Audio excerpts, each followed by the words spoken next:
A day in the life sa feeling vlogger ngilongga nga wala kwarta.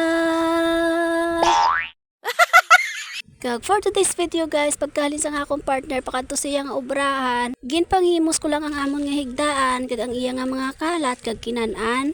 Pagkatapos gisugo ako sang akon nga manghod nga prituhon ang amon sudan sa panyaga kay manikop siya sa suba.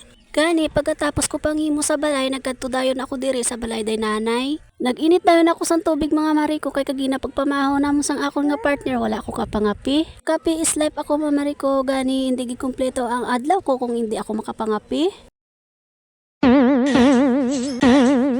Bisan wala sang takore, wala sang heater, wala sang termos, bisan kaldero lang ay for dagog gyapon ina basta makapangapid lang. Ay bisan nagkakapaso na ko daya okay lang basta makapangapi lang kuya. Kung kaisa gani samtang nagapanglaba ako bala mga mariko, may kape ginaya sa ingod ko. O galing mga mariko, kalabanan giya sa akon basta kapangapi ko nga may ginaobra ko gakabugnawan gi ko balaya sang kape. Kay basta makukot ko sa obra mga mari, gakalimtan ko nga gapangapi ko gali. Amo na antes ko madungduman nga gapangapi ko gali, bugnaw na nga ako nga kape. Pero syempre ginaubos ko na kay sayang man gadaan kamahal pa ka 3-in-1. Kaysa subong nga tsimpo, kinahanglan di tagidya magsayang sang kwarta. Kay ang kwarta kabudlay pangitaon. Bisan 5 ka piso subong mabudlay pangitaon sa dalan. Gani sa subong nga tsimpo, kinahanglan ta pahalagahan ang bawat sentimo. Kag kung sino man ang naghahatag sa inyo, kinahanglan nyo maging grateful. Bisan sa gamay man nga kantidad, kag kung ano man ina pagkaon, kinahanglan tagid pasalamatan. Pasalamatan tagid ang mga tao nga mga maalwan. Anyways mga mare, balik na ta sa akon nga ginaobra. Amo na to gali, ginlimpuhan ko na ang kalaha. Kaginsimutan ko pa ini para masiguradong hindi na siya baho abon. Kag samtang nagaprito ako dire, nagainom ako sa kape. Kag syempre hindi ganaya madula ang bata ko sa akon nga ingod.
Kag fast forward mga mariko, luto ng akon nga pinirito nga bangros.